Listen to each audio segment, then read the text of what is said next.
Bienvenidos a nuestra primera clase de la Cátedra de Derecho Público en este doctorado. Como ya les dije en el video de presentación, nuestra cátedra está estructurada básicamente en 3 unidades.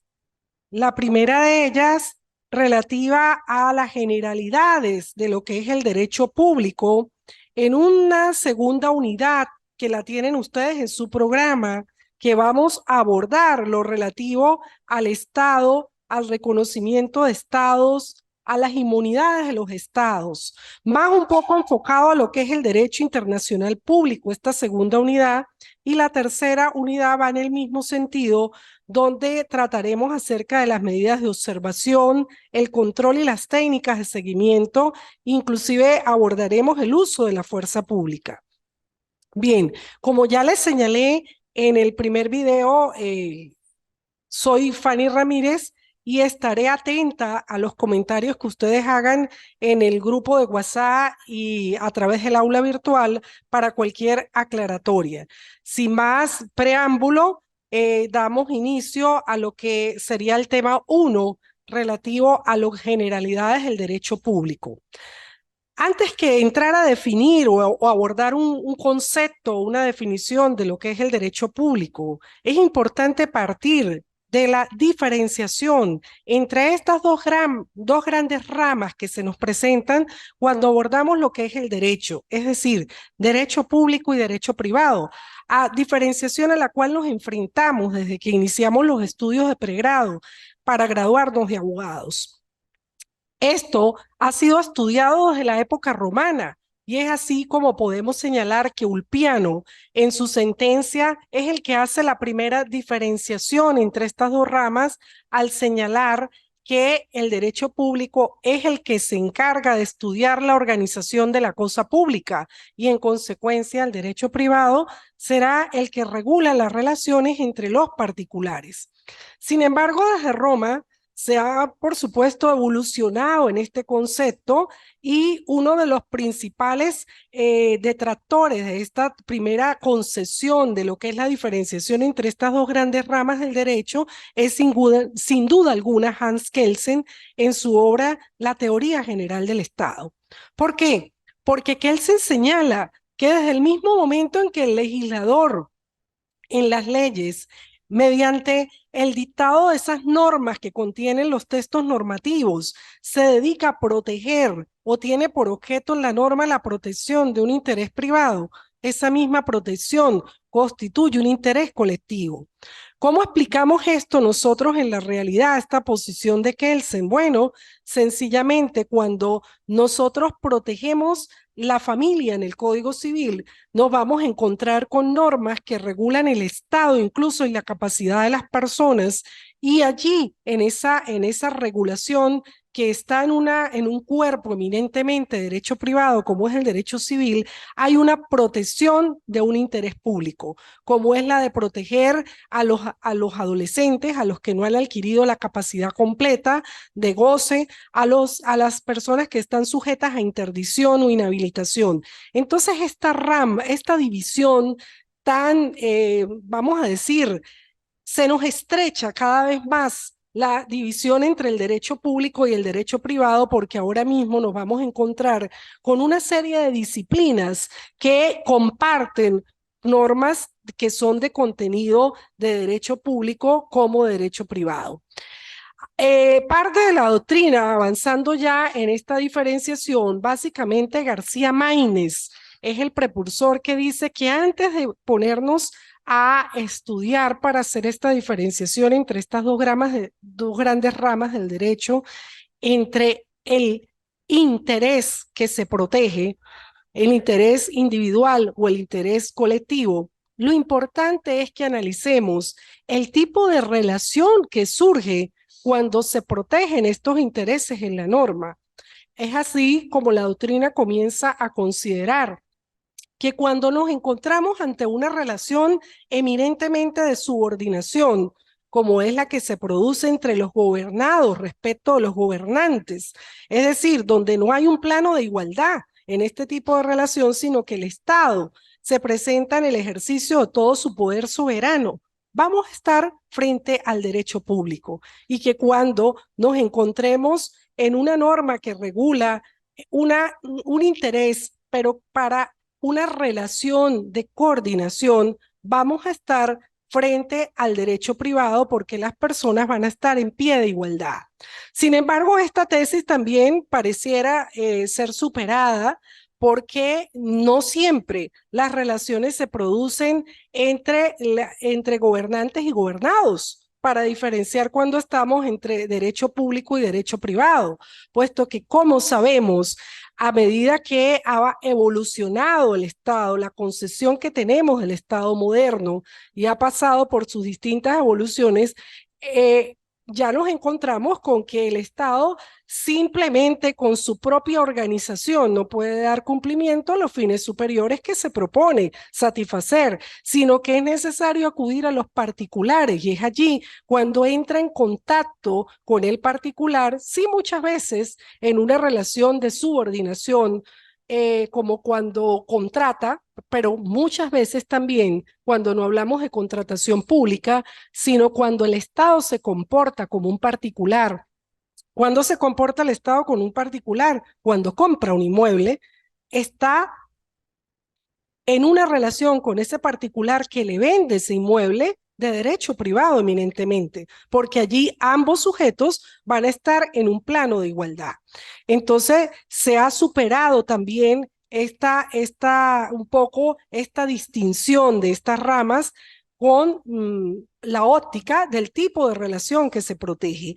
Y luego avanzamos más y nos dicen, bueno, entonces vamos a atender a la forma, al procedimiento, cómo se dictan los actos que van a regular ese tipo de relaciones que surgen entre gobernantes y gobernados. Y la doctrina entonces señala, si nos encontramos ante un acto que ha sido dictado de forma unilateral por el Estado, de forma sin pedir el consentimiento del particular para obligarlo, estaremos frente al derecho público.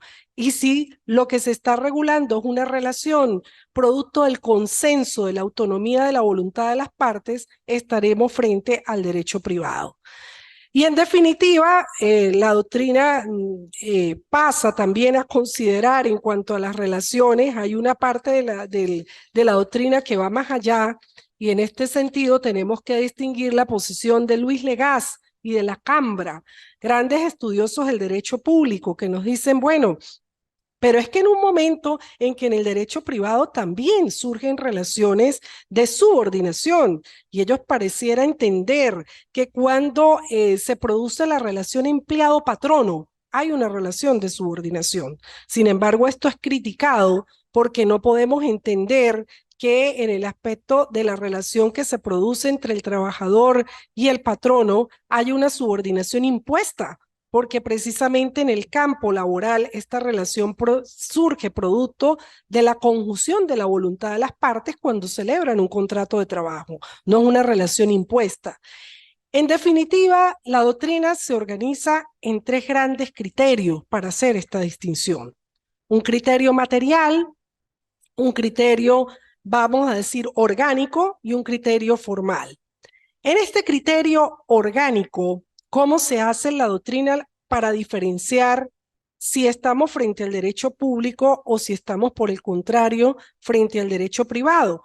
Bueno, se atiende a la organización social. Y entonces decimos que si estamos regulando relación donde solamente están los gobernantes, ¿verdad? Estaremos en el plano del derecho público, es decir, para regular la organización de los entes y órganos que rigen la vida del Estado. Y también cuando se regula la relación entre los gobernados y los gobernantes en un sentido de sumisión. Entonces se atiende a este concepto orgánico. Hay otra parte de la doctrina que atiende al sentido material.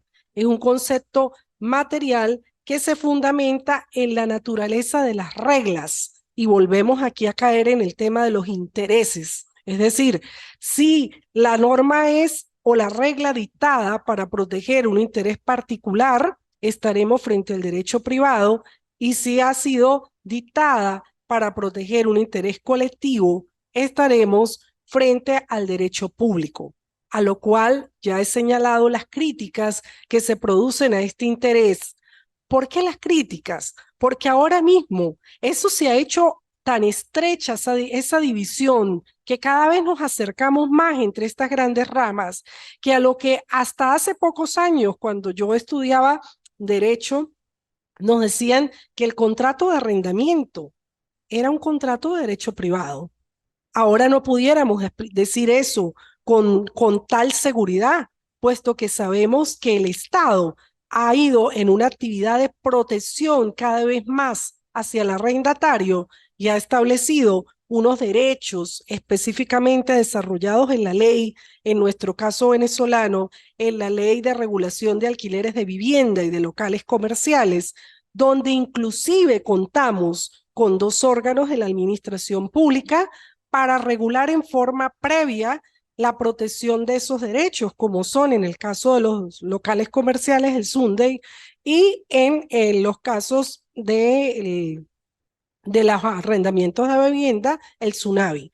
Entonces, vamos a encontrar aquí ya una participación muy fuerte del Estado que entra a regular, si se quiere, esta relación que surgió como una relación eminentemente de derecho privado entre el arrendador y el arrendatario mediante un contrato consensual donde no hubo imposición de ninguna de las partes, pero que para proteger ese interés que entre paréntesis es individual, vamos a proteger en realidad un interés colectivo. Y así encontramos también otras normas como las que ya señalé, el estado y capacidad de las personas que están diseminadas en nuestro Código Civil, cuando se protege el matrimonio, cuando se protege las normas relativas a la nulidad del matrimonio, al estado y capacidad de las personas en todo lo que tiene que ver a la interdicción de un sujeto cuando padece de una debilidad que lo limita en su capacidad de goce y de obrar. En este sentido, todas las normas que regulan esta institución tienen una carga fuerte de protección de un interés colectivo, aun cuando está en el Código Civil, porque el Estado debe proteger ese débil jurídico, que en este caso sería el entredicho o la persona que se va a someter a interdicción o a inhabilitación. Por eso también en materia de divorcio, el Estado ha venido interviniendo para regular una serie de situaciones de forma tal de que se proteja la institución familiar, pero que tampoco modernamente vamos a decir, limite el derecho que tiene toda persona al libre desenvolvimiento de su personalidad. Y es así como hemos venido observando que la Sala Constitucional ha avanzado y ha producido una serie de decisiones para regular este aspecto en el sentido de que, bueno, vamos a permitir el divorcio por desamor, por desafecto, que antes ni pensarlo, porque en esa protección que tenía el Estado del matrimonio, habían dos formas, o mutuo acuerdo o aquel juicio largo a lo que nos sometíamos con audiencias. Entonces vemos cómo hay una intervención mayor. También en la materia de lo que es el derecho laboral, allí hay una fuerte intervención donde tenemos una inspectoría del trabajo velando por los derechos de los trabajadores. Y así también la vamos a encontrar en el área económica, en todo lo que tiene que ver con la regularización de la actividad bancaria, de los contratos de índole financiera. Allí hay una fuerte intervención del Estado para regular la actividad económica. Entonces, no es tan fácil entender, no, si hay un interés privado, estamos frente al derecho privado y si hay un interés colectivo, estamos frente al derecho público, porque como ya lo dije, la línea cada día más de división es más estrecha. Luego vamos a tener un último criterio, que es el criterio formal, que se basa en la diferenciación de procedimientos que son utilizados para dictar las normas que protegen determinada actividad teniendo en cuenta el objeto del interés protegido. Este pareciera que es el criterio más acertado cuando señala, bueno, si la norma se fue concebida para regular un acto dictado de forma unilateral por el Estado. Imaginémonos los actos de gobierno. Eh, Estamos, en este caso, frente al campo del derecho público. Cuando el Estado, perdón,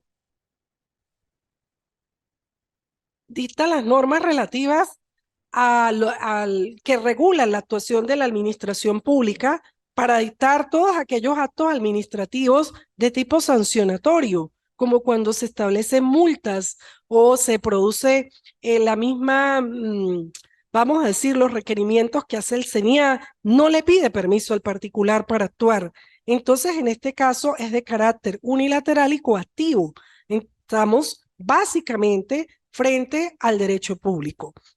Muy diferente cuando se produce los actos en relaciones entre particulares en un plano de igualdad que es producto, como sabemos, de la autonomía de la voluntad y del principio de la libertad contractual, porque a nadie se obliga en la legislación a comprarle a otro particular, a hacer una permuta, a hacer un comodato, sino que son contratos que son consecuencia directa al principio de la autonomía de la voluntad.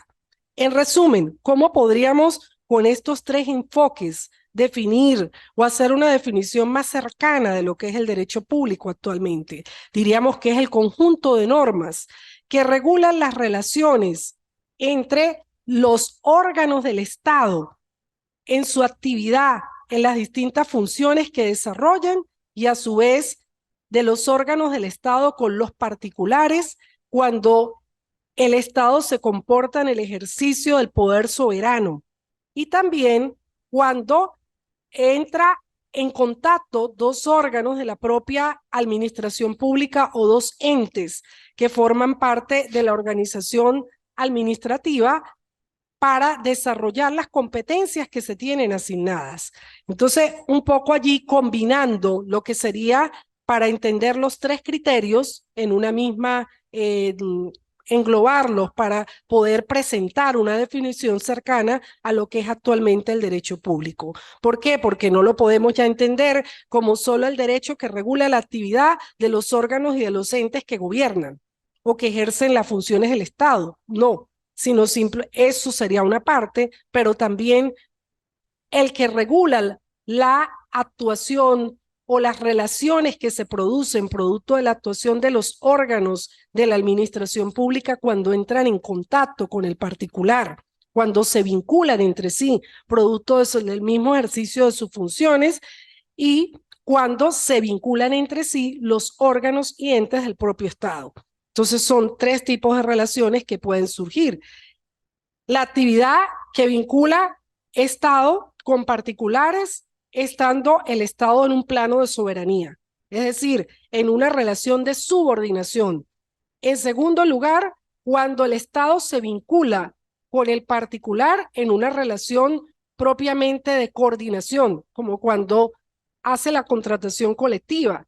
Y en tercer lugar, cuando el Estado se vincula con sus propios órganos, con sus propios entes para desarrollar la actividad propia de cada uno de ellos conforme a las competencias y atribuciones que tienen asignadas, indistintamente de que el interés tutelado sea el interés inicialmente particular o el interés colectivo. Entonces, para englobar más o menos los tres criterios, esto sería una definición un poco aproximada de lo que es este derecho. Vamos a pasar un poco a acercarnos a lo que es la diferenciación o las distintas ramas conforme a esta diferenciación, corrijo, las distintas ramas del derecho público, en cómo la podemos clasificar atendiendo a estos criterios que hemos señalado. Bueno, hablaremos de un derecho público interno y de un derecho público externo. En el derecho público interno vamos a colocar en primer lugar al derecho constitucional, que quizás es la rama más importante dentro del derecho público. En un segundo lugar, al derecho administrativo. En un tercer lugar, al derecho procesal, que es eminentemente de carácter público. En cuarto lugar, el derecho penal. Y también alguna parte de la doctrina incorpora al derecho laboral y al derecho financiero. En el Segundo bloque, encontramos el derecho público externo y ahí encontramos solo dos grandes ramas. El derecho internacional público, como sabemos, el conjunto de normas que regulan las relaciones entre los estados en el ejercicio de su poder soberano, y el derecho público privado, el derecho internacional público, el derecho internacional privado, corrijo. Un derecho público de carácter externo que va a tener dos grandes ramas, el derecho internacional público y el derecho internacional privado. Entonces, en esa es la gran clasificación que encontramos ahorita, el derecho público, y de la cual vamos a pasar a estudiar los principios fundamentales que rigen esta disciplina.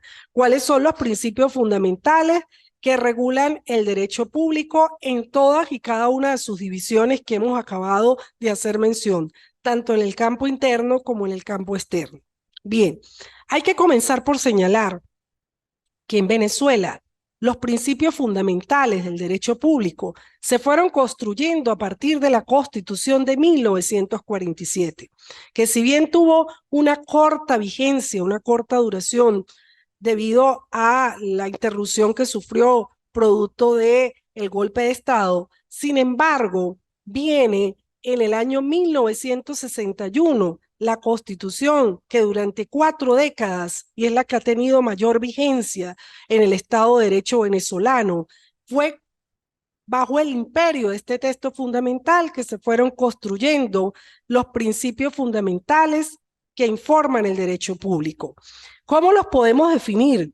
Estos principios fundamentales constituyen sin duda alguna el tronco jurídico que informan o que formaron la doctrina y la jurisprudencia de la Corte Suprema de Justicia y luego del Tribunal Supremo de Justicia para desarrollar las ramas del derecho constitucional y del derecho administrativo, básicamente, así como las demás ramas que conforman el derecho público. Es el tronco común de estos principios fundamentales que nosotros vamos a pasar a estudiar, se inspiran y regulan sin duda, y me atrevería a decir, no solamente las ramas que conforman el derecho público, solamente en su plano interno y externo, sino también todas las demás ramas que comprende el derecho privado, como lo hemos visto con la influencia que se produce. Vamos a pasar a ver cada uno de estos principios fundamentales que van, en su mayoría, están recogidos en el texto constitucional de 1999. En primer lugar, vamos a encontrar que está allí, son 13 principios, los voy a leer de forma rápida para ir explicando cada uno de ellos. Estos principios que inspiran, como ya lo dije, el derecho público. El primero es el principio de la supremacía constitucional y de la aplicación directa de la Constitución. Ese es el primer principio que informa. Supremacía constitucional y de la aplicación directa de la Constitución. En segundo lugar, tenemos el principio de la formación de derecho por grados y de la jerarquía de los actos estatales.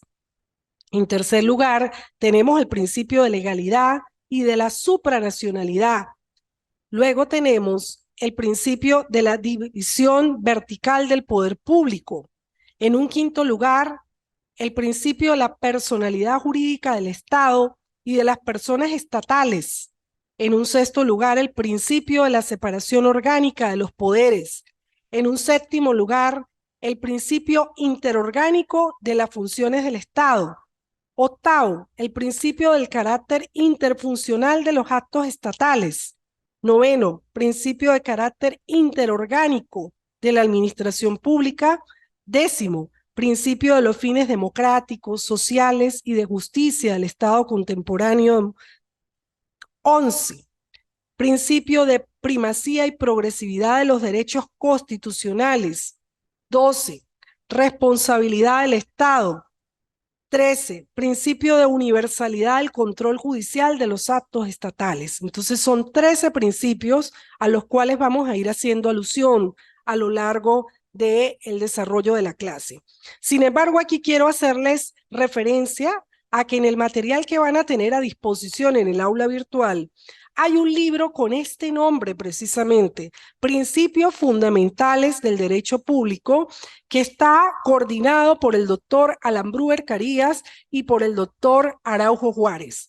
Les sugiero esa bibliografía porque realmente el tema de los principios fundamentales del derecho público es cardinal, como ya lo dije, para comprender y analizar cada una de las ramas que conforman el derecho público interno y el derecho público externo. Bien, vamos a abordar a cada uno de ellos en una forma pues general, si se quiere, deteniéndonos a los aspectos o al grosso más importante de cada uno de ellos. Cuando hablamos del principio de la supremacía constitucional, tenemos que ir directamente en la Constitución de 1999, al artículo 7 de ese texto fundamental que me voy a permitir darles lectura. Sería bueno que ustedes en la Constitución lo fueran marcando al lado de cada una de las normas. El artículo 7, repito, es el que contiene la primacía de la Constitución y en esa norma encontramos a la letra de la norma: la Constitución es la norma suprema y el fundamento del ordenamiento jurídico. Todas las personas y los órganos que ejercen el poder público están sujetos a esta Constitución. Es decir, conforme a este principio fundamental, la Constitución es la norma superior que informa todo nuestro ordenamiento jurídico. Debe informar las leyes y de ahí en adelante, conforme vamos a ver en el segundo principio, todo el derecho que se produce en el ordenamiento jurídico, bien sea a través de la actividad legislativa de la Asamblea Nacional o de los decretos leyes, mediante las leyes habilitantes que autorizan al Ejecutivo para dictarlos, y de los mismos actos que pueden dictar los diferentes órganos del poder público, tienen que estar apegados a la Constitución, porque como lo dice la propia norma, es como lo señala la norma suprema y el fundamento en que se sustenta todo el ordenamiento jurídico del Estado. Entonces, es como imaginarnos en la famosa pirámide de Kelsen, aquella norma que está arriba y de la que van a desprenderse todas y cada una de las demás normas que conforman y actos el ordenamiento jurídico que se produce en un Estado para su regulación. Y es de obligatorio cumplimiento, no solamente por los gobernados, que seríamos todos nosotros, sino también por todos y cada uno de los órganos y entes que conforman la estructura del Estado. Vamos a leer el artículo 131, que también tiene que ver con este principio de la supremacía de la Constitución. Toda persona tiene el deber de cumplir y acatar esta Constitución, las leyes y los demás actos que en ejercicio de sus funciones dicten los órganos del poder público. Era lo que les estaba explicando. Entonces, no es que solamente es el principio de supremacía constitucional para nosotros, los particulares, no, es para el Estado mismo, quien tiene que someter toda la actuación de sus órganos y entes en su gran organización a las normas y principios constitucionales. Luego vamos a hablar del principio A, y es muy importante en este principio entender que todas las normas que contiene nuestra Constitución son de aplicación directa e inmediata. No podemos colocar como excusa para el respeto de las normas y garantías y principios constitucionales el hecho de que no se haya dictado una ley que desarrolle esta normativa, puesto que nuestra Constitución es de carácter normativo y todos los preceptos, todos los principios, toda la normativa contenida en ella es de aplicación directa e inmediata, puesto que no vale de excusa señalar que no se ha dictado una ley para desarrollar los principios allí contenidos.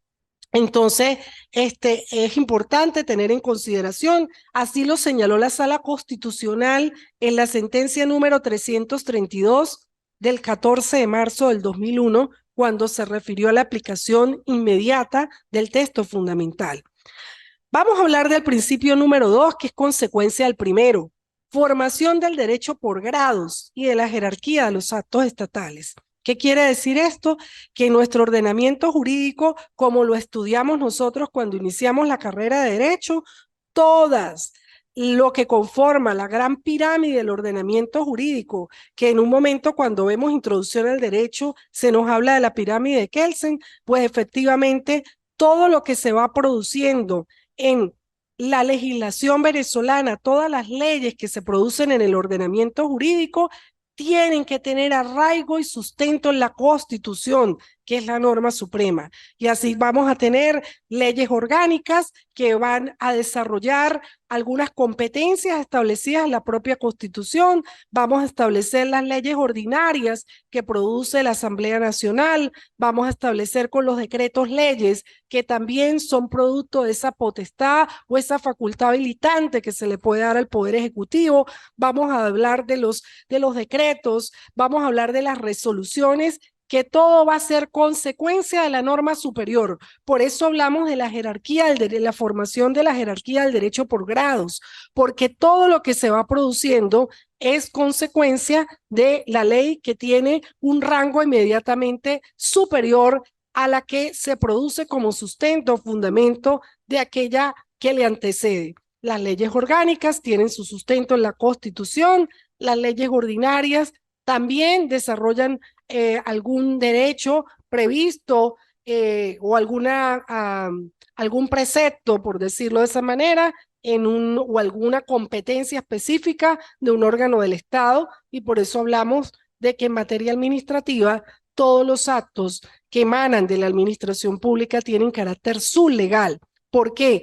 Porque todo lo que se produce en el ordenamiento jurídico, repito, pues consecuencia directa e inmediata de la aplicación de la Constitución, como tenemos los actos de gobierno que se producen, ¿verdad? Las competencias que tienen asignadas cada uno de los órganos del poder público, o también son consecuencia indirecta e inmediata de la Constitución, como son los actos que produce la administración pública, que si bien no están pautados expresamente en el texto fundamental para que se ejecuten de forma directa, lo hacen de forma indirecta e inmediata de aplicación de la Constitución, porque estas competencias sí son desarrolladas por la ley. Bien, luego vamos a hablar del principio de legalidad y de la supranacionalidad. Este principio de legalidad lo encontramos reflejado, como nosotros sabemos, partiendo del artículo 2 de nuestro texto fundamental, que nos habla del Estado de Derecho, ¿verdad? Dice: Venezuela se constituye, me permito leer, en un Estado democrático y social de derecho. Quiere decir que toda la actividad que se produce en el Estado venezolano está sometida al derecho, conforme al artículo 2 del texto fundamental. Luego tenemos el artículo 137, que consagra expresamente el principio de legalidad cuando palabras menos o palabras más dice: la Constitución y las leyes definen las atribuciones de los órganos del poder público y a ellas deben someterse en su ejercicio. Entonces, todo lo que se hace en producto de la actividad de los órganos de cada una de las ramas del poder público tiene que ser ajustado a la Constitución y a la ley, principio de legalidad. Y luego la supranacionalidad la vamos a encontrar en el artículo 73 del texto fundamental, cuando señala: los tratados, convenios o acuerdos, en el último aparte, internacionales que pudieran comprometer la soberanía nacional o transferir competencias a órganos supranacionales podrán ser sometidos a referendo por iniciativa del presidente. Hablamos de competencias supranacionales, es decir, que se celebren tratados para que el Estado venezolano en esos tratados acuerde que determinadas competencias se le atribuyan a órganos que tengan carácter supranacional, como cuando pertenecíamos a la Comunidad Andina de Naciones, ¿sí? Organismos como la CAN, y en Europa lo vemos visible, la cantidad de competencias que a través de los tratados celebrados han transferido los estados que conforman la Unión Europea a la misma Unión Europea. Entonces, allí hablamos de ese principio supranacional que en nuestra Constitución está previsto también, que el Estado a través de un tratado pueda transferir determinadas competencias a órganos supranacionales y señala que pueden ser sometidos, aquí lo dice claramente, lo acabé de leer, sometidos a referendo por iniciativa del presidente de la República. Ese es el principio de la supranacionalidad y lo vamos a encontrar también en el artículo 153. La supranacionalidad, cuando hace referencia, me permito dar lectura, 153. La República promoverá y favorecerá la integración latinoamericana y caribeña en aras de avanzar hacia la creación de una comunidad de naciones, defendiendo los intereses económicos, sociales, culturales y políticos. La República podrá suscribir tratados internacionales que conjuguen y coordinen esfuerzos para promover el desarrollo común de nuestras naciones y que garanticen el bienestar de los pueblos.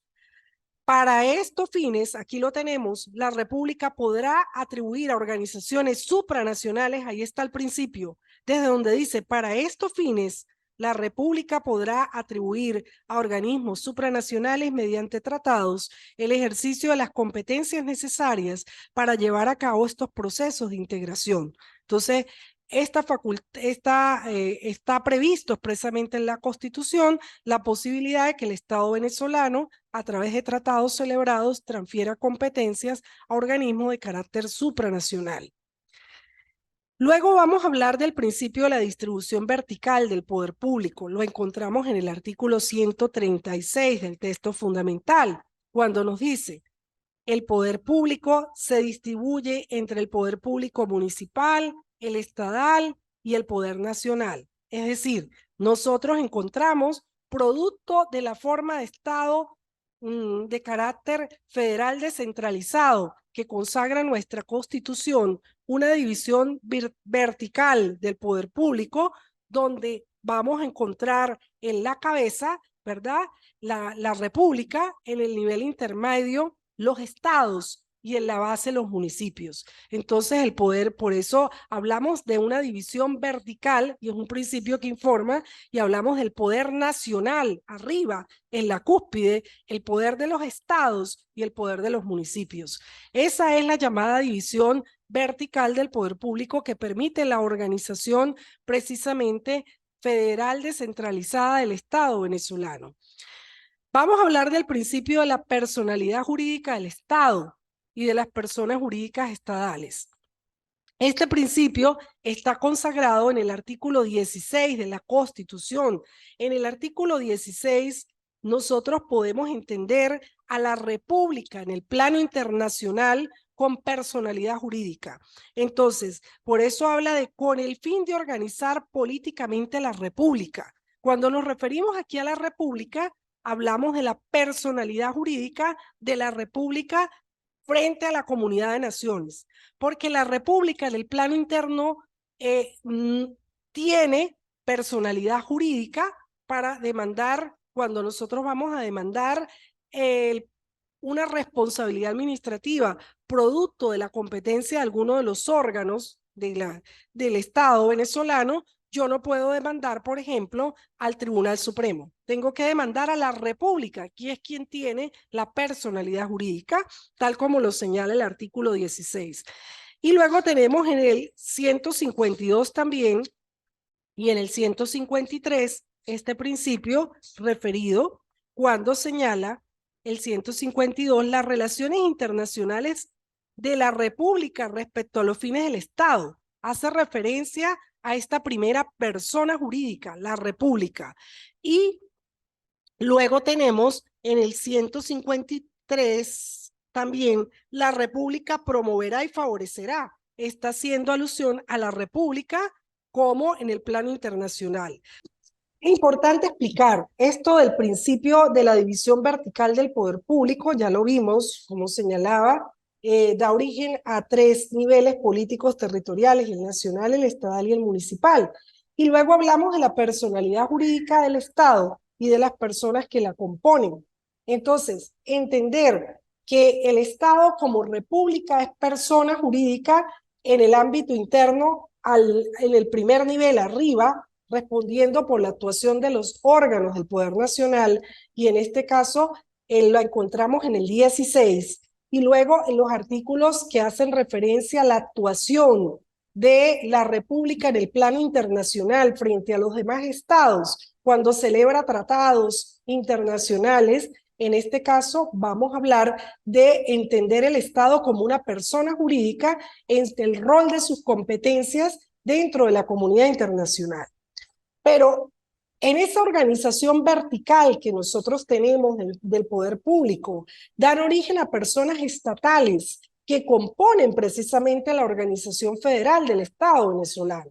¿Cuáles son esas personas estatales en el caso nuestro? Los diferentes estados que componen el Estado venezolano. Hablamos del Estado Táchira, el Estado Zulia. Cada uno de esos estados tiene personalidad jurídica, señores, y así nos lo señala la Constitución.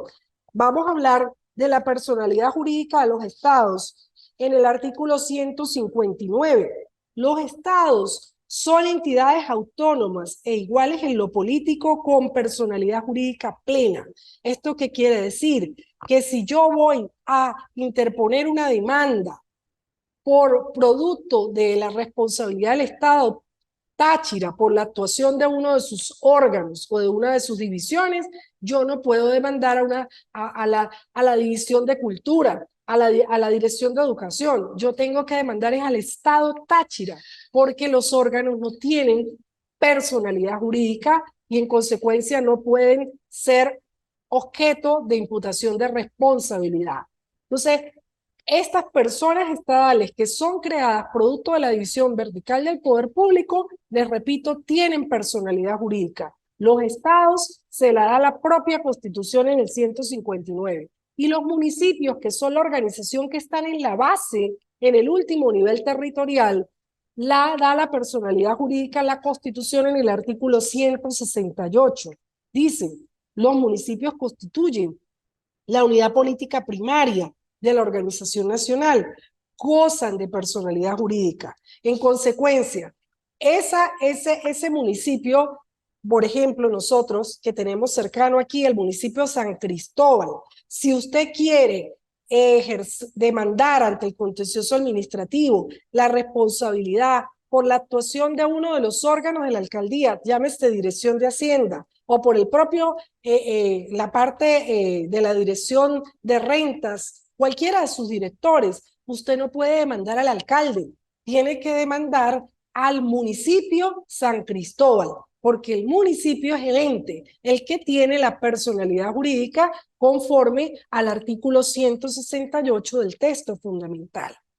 Luego hablamos del principio de la separación orgánica de los poderes. Fíjense, así como hay una división vertical del poder público en el artículo 136, donde encontramos en la cúspide al nacional, en el centro a los estados y en la base a los municipios, también tenemos una división horizontal que nos establece el propio artículo 136 en las 5 grandes ramas del poder público en el Estado venezolano, que son el ejecutivo, el legislativo, el judicial, el ciudadano y el electoral. Como sabemos, hasta la Constitución de 1961 conservábamos una división de las ramas del poder público entre las 3 que concebimos desde Montesquieu, ejecutivo, legislativo y judicial. Y la Constitución de 1969 añade 2 ramas más a esta división del poder público a nivel horizontal, que es el poder ciudadano y el poder electoral. Me permito leer la norma. Fíjense, si nosotros en la primera parte dice,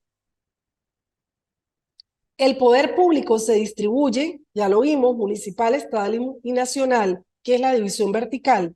El poder público nacional se divide en legislativo, ejecutivo, judicial, ciudadano y electoral. Entonces, allí tenemos nosotros la división horizontal y como vemos, la Constitución le va a atribuir a cada una de esas ramas, que lo vamos a ver en el desarrollo de la normativa constitucional, el Ejecutivo sus atribuciones, el Legislativo sus atribuciones, el Judicial sus atribuciones, el ciudadano con sus competencias propias y asimismo el electoral. Con este principio de la separación orgánica de los poderes en el artículo 136, nosotros caemos en el principio interorgánico de las funciones del Estado. ¿Por qué? Porque aun cuando nosotros sabemos que el Poder Ejecutivo tiene como función básica la actividad del gobierno y el Poder Legislativo la función de legislar, de producir leyes, de conforme al procedimiento pautado en la propia Constitución para la producción de leyes, y el Poder Judicial tiene la función jurisdiccional, la función de administrar justicia, y el Poder Ciudadano tiene, entre otras funciones, velar por la ética pública y la moral administrativa de todos los órganos y entes que conforman la organización del Estado venezolano, y el poder electoral tiene dentro de sus competencias regular ese gran derecho que nosotros tenemos en ejercicio de la soberanía, que es el ejercicio del sufragio, ¿verdad? Entre otras actividades que tiene el poder electoral. No obstante, tal como lo señala la propia norma en el artículo 136, cuando le damos lectura, nos habla de un principio de coordinación. Dice: cada una de las ramas del poder público tiene sus funciones propias, a las que acabo de hacer alusión, las naturales, pero los órganos a los que incumbe su ejercicio colaborarán entre sí en la realización de los fines del Estado. ¿Qué quiere decir esto? Que conforme al principio séptimo, el interorgánico de las funciones del Estado, no siempre esas funciones son exclusivas de ese rama del poder público a la cual le fue atribuido. ¿Por qué? Lo vemos.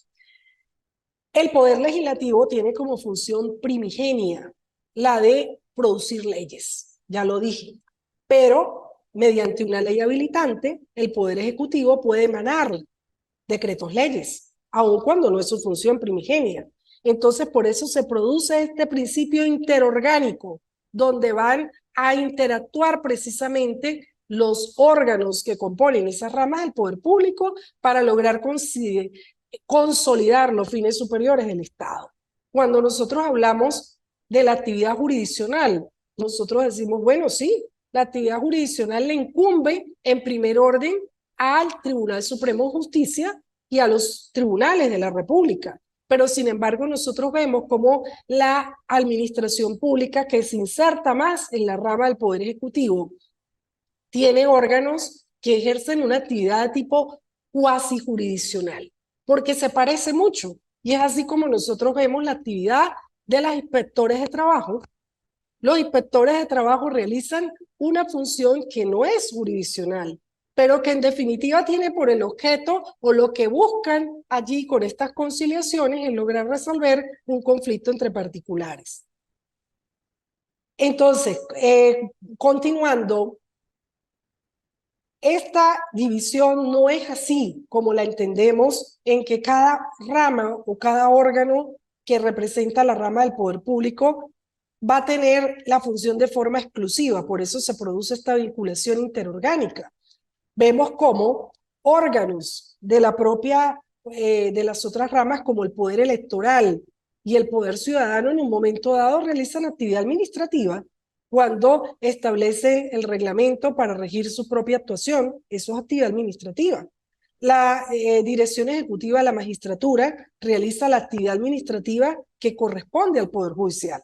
No está ejerciendo cuando la comisión judicial destituye a cualquiera de los jueces, no está allí en ejercicio de función jurisdiccional, está en ejercicio de actividad administrativa que en esencia correspondería al Poder Ejecutivo.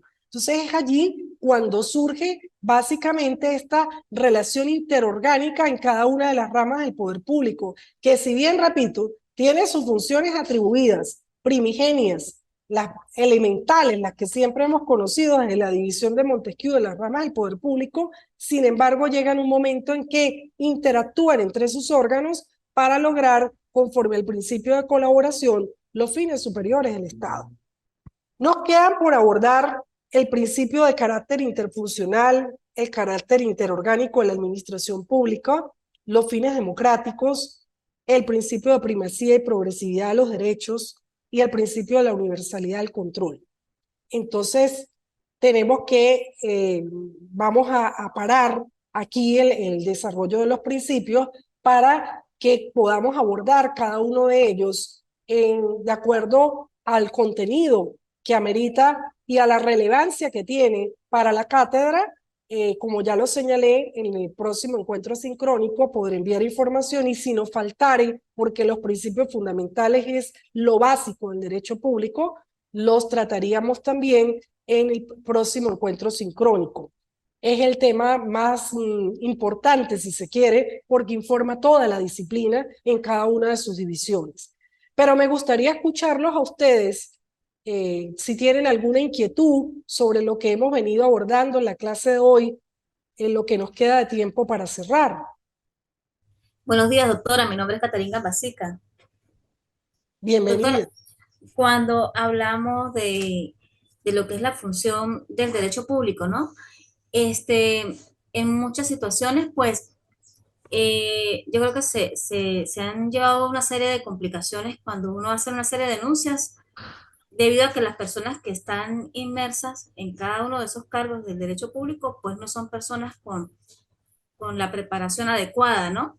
Y entonces pues ha llevado muchas veces a lo que es como la desinformación hasta para la misma persona que va a colocar una denuncia, ¿no? Porque no saben dar respuesta a, a lo que se está solicitando. Entonces, creo que eso pues ha llevado a que genere como desconfianza en lo que son, lo que es la parte del derecho público. Ya, Caterín, en el artículo 51 de nuestra Constitución se consagra el derecho de petición y de obtener oportuna respuesta. Es decir, toda persona, sea natural, sea jurídica, tiene derecho, de acuerdo al texto fundamental en el artículo 51, a dirigir peticiones a todos los órganos y entes conforme a las competencias que tengan asignadas. Es decir, esto de conforme a las competencias quiere mm, significa o se traduce que yo no puedo dirigir una competencia en materia de vivienda a un órgano del Ministerio de Educación, sino de acuerdo a las competencias que cada uno tiene.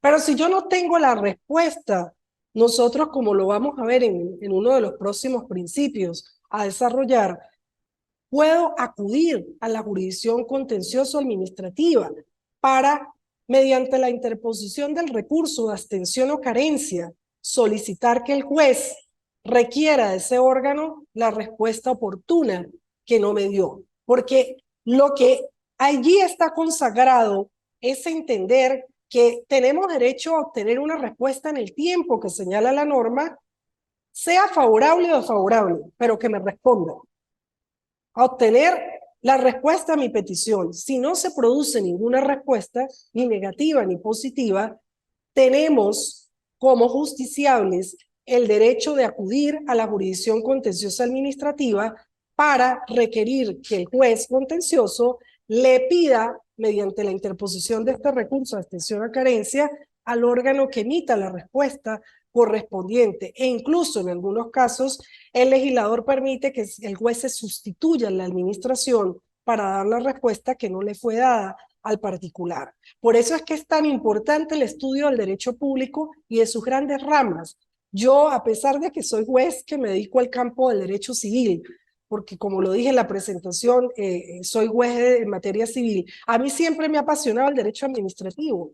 Y es allí donde ustedes, como que se están formando en este doctorado, pueden dar la información y las vías y los recursos de los cuales tiene el administrado para poder hacer efectivos sus derechos. Dígame, Abigail. Buenas tardes. Sí, en realidad no, solamente llegué al final de la videoclase. Pero cuando yo ingreso en la página, en la plataforma, no hay ningún tipo de información de su asignatura. Quería saber si iba a cargar algo después o Sí, pido disculpas porque como ingresé tarde, si dio algunas indicaciones referente a las actividades que debemos realizar. ya. Bueno, aclaro. la introducción, en el video introductorio que sí está dispuesto en la página, yo señalé que se van a realizar 3 ensayos y que yo voy a dar en su oportunidad en el aula virtual las indicaciones para el desarrollo de esos ensayos, que no van a ser mayores de 3 páginas. Y allí daré toda la información en los avisos del tutor. Pero el material para cada uno de los temas, porque el tema 1 no lo hemos terminado todavía, va a ser puesto a disposición de ustedes en el aula virtual. De hecho, yo ya lo entregué a la coordinación y la coordinación pues es la que se encarga de colocarlo allí en el aula virtual. Entonces, de cada uno de los temas que vamos a desarrollar conforme al contenido programático, ustedes van a tener a disposición un material de apoyo. Y además allí les digo que como es un doctorado, pues aquí lo que se valora es el esfuerzo en materia de investigación por parte de ustedes también. Entonces no se limiten solamente a lo que allí esté dispuesto en ese material, sino que también pueden ustedes abordar algún otro material que consigan en su labor investigativa. Es más, en uno de lo que van a tener a disposición está el libro al que les hice alusión comenzando la clase, de los principios fundamentales del derecho público, que es producido por el doctor Alan Brewer Carías y por el doctor Araujo Juárez. Eso es un libro buenísimo donde desarrollan diferentes temas o los diferentes principios a los que vamos a hacer alusión en la cátedra. Bueno, si no hay ningún otro comentario, les repito, hoy a qué hemos hecho alusión para recapitular. Comenzamos la clase haciendo una diferenciación entre las principales ramas del derecho, el derecho privado y el derecho público, para poder, después de haber abordado cada una de las doctrinas o de las teorías que son la orgánica, la material y la formal, establecer una definición de lo que es el derecho público. Luego señalamos la división del derecho público entre el derecho público interno y el externo. Y en el interno ubicamos el constitucional, el administrativo, el laboral, el penal, el financiero. Y en el derecho público externo ubicamos el derecho internacional público y el derecho internacional privado. Y luego comencé a desarrollar los principios fundamentales del derecho público, que de los cuales son 13, dije que era el tronco jurídico fundamental, de los cuales informan todos ellos las grandes ramas del derecho público a las que hice alusión anteriormente, principalmente el derecho constitucional y el administrativo. También señalé que todos ellos están recogidos en nuestro texto fundamental de 1999 y llegué hasta el principio interorgánico de las funciones del Estado. Hasta allí me falta desarrollar todos los demás hasta llegar al número 13 de los principios. Entonces, más o menos, eso a grosso modo es lo que nosotros desarrollamos en la clase de hoy. Si no tienen ninguna otra duda, pues me despido. Espero estar en comunicación a través del WhatsApp, que quizás es más para cualquier dudita o del aula virtual. Mi número es 0414-741-1070. Pueden escribirme. Si no les contesto en el momento, pues como ya les indiqué, pues mi actividad como juez en el día está bastante congestionada, pero yo reviso y en horas de la tarde daré las respuestas correspondientes. Los ensayos, pues todavía hasta que no terminemos el tema 1, pues no pueden entregar el primer ensayo, yo daré las pautas. Son 3, dos de 30 puntos cada uno y un último ensayo de 40 puntos. Son individuales y allí daré las pautas para su desarrollo. Me despido de ustedes, espero poder contar con su presencia vía virtual en los próximos encuentros y como les dije, quedo atenta a cualquier duda o comentario. Feliz fin de semana para todos.